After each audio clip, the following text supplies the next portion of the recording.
চাঁদপুরের 9 দফা দাবিতে আজ ছাত্রদের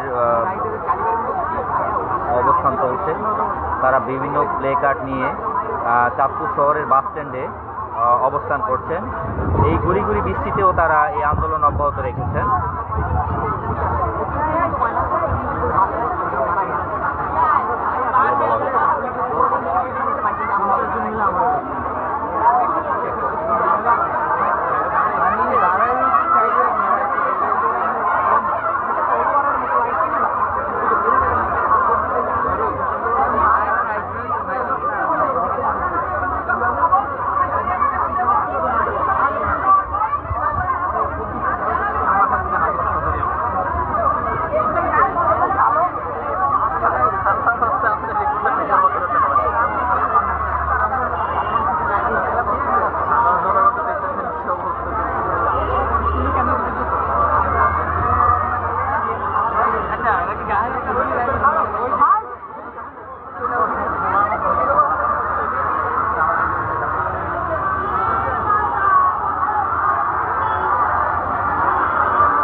আপনারা দেখতে পাচ্ছেন এখানে চাঁদপুরের পুলিশও অবস্থান করছেন।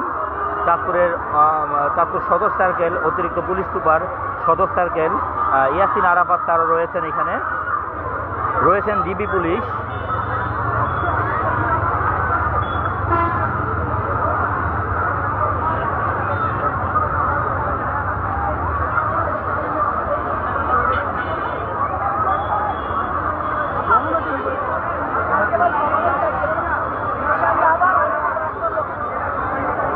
ছাত্ররা বিভিন্ন প্লে কার্ড নিয়ে তারা আন্দোলনে সংযুক্ত হয়েছেন।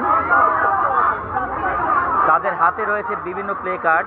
তারা বিভিন্ন স্লোগানে চাঁদপুর শহরের বাস স্ট্যান্ড এলাকা মুখরিত করে রেখেছেন।